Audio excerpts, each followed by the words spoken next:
You are listening to the Daily Homily for Magdala in the Holy Land.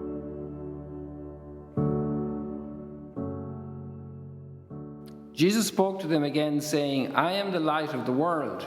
Whoever follows me will not walk in darkness, but will have the light of life. So the Pharisees said to him, You testify on your own behalf, so your testimony cannot be verified. Jesus answered and said to them, Even if I do testify on my own behalf, my testimony can be verified because I know where I came from and where I am going. But you do not know where I come from or where I am going. You judge by appearances, but I do not judge anyone. And even if I should judge, my judgment is valid, because I am not alone, but it is I and the Father who sent me. Even in your law it is written that the testimony of two men can be verified. I testify on my behalf, and so does the Father who sent me. So they said to him, Where is your Father? Jesus answered, You know neither me nor my Father. If you knew me, you would know my Father also. He spoke these words while teaching in the treasury in the temple area, but no one arrested him because his hour had not yet come. The Gospel of the Lord. Praise to you, Lord Jesus Christ.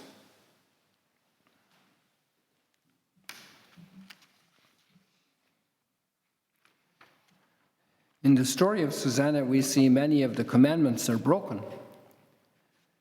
We see the reigning of lust in the heart. We see the intent to kill. We see lies and false witness. And so we see the darkness society enters when we follow along such paths. And it's very dark. Imagine if our life can be taken, where do you go? You have to protect yourself. And that's the case in some societies. I just read a report right now that there were, just the title of the report I saw, over 20,000 Christians murdered in Nigeria since, I think, 2015. And that's a constant attrition of the Christian community. So there has to be fear all the time in the Christian community, especially in those areas which are more severely struck by this hostility. And then if we can't believe what people tell us, then we're in the dark about what they're thinking. If people tell us the truth, we accept that, and that's the normal standard that human beings need in order to be able to interact. And once we realize then that there could be a real intent to constantly deceive, or to a great extent to deceive, then we don't know where we are. We don't know where we are with those people. It's darkness. And so we could go through the different commandments when people are capable of bearing false witness against another. That's a very ugly way for society to live. And we've seen these things happening also in Europe not too long ago. And so we have the beautiful light that following the commandments brings us. We need that light from God. That's revelation. It's revelation that's also reasonable. We can reason with it. We can understand it.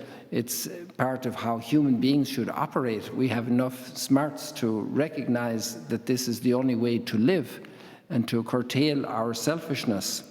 And so when we come then to the gospel and we have Jesus bringing this word about being the light of the world, he will eventually tell us, you are the light of the world. And we live in a society today that's very difficult, and particularly in the consumption of media that has a great deal of inappropriate content that drives people away from the truth of their being and into a darkness. And just the figures also that I saw in the last few days are horrendous, that 61% of people in one of the most developed countries of the world consume highly inappropriate content from the age of 13 upwards. And so then how can it's hard enough in our normal strengths to keep our whole being in order and to keep it aligned. But when we are incited by inappropriate content to very inappropriate actions and desires, we need the opposite. We need education. We need information. We need to be trained to follow the way of God. And what's beautiful about the parents of Susanna, that her parents educated her in the law of Moses. So they helped her to recognize the truth of life, the true values of life. And when she comes under extraordinary pressure from these men who have the appearance of being honest brokers, but are actually incredible cheats, completely hypocritical in their lives, being entrusted with great responsibility in the community and now wrecking the community's instruments in order to destroy this woman who is innocent, we realize the gift that her parents had inspired in her, which is a gift at the end of the day of grace, but it also needs a lot of cultivation, like the garden. And we kind of feel we're back in the Garden of Eden, where evil is coming in and is dominating. It's a very striking reflection about our society today. 74% of men in that same country, of all men, and I think 76% of those who are not Christian, are indulging in this very inappropriate consumption of entertainment that's completely foreign to the dignity of the human being and of marriage and the family. And so we're setting up a society where there is so much assault and so much abuse.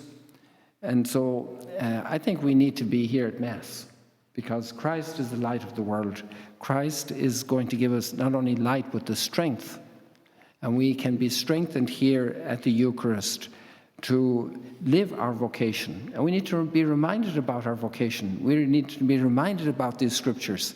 And we need to be light in a world that's very dark, because there's a lot of evil at work. And this is not becoming pessimistic, because we know that we have the victory with Christ.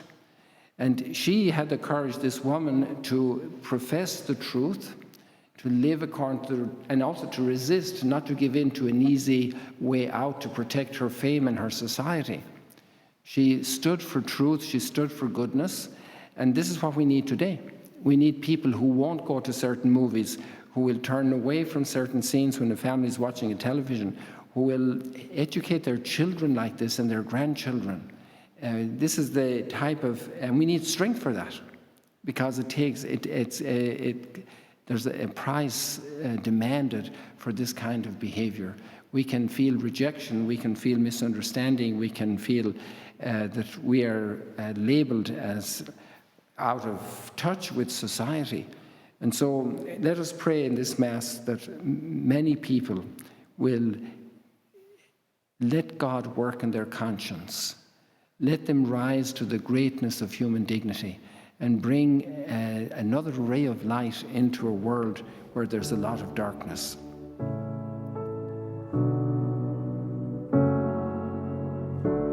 Thank you for joining us today. If you want to learn more about Magdala, follow us on YouTube and on Facebook.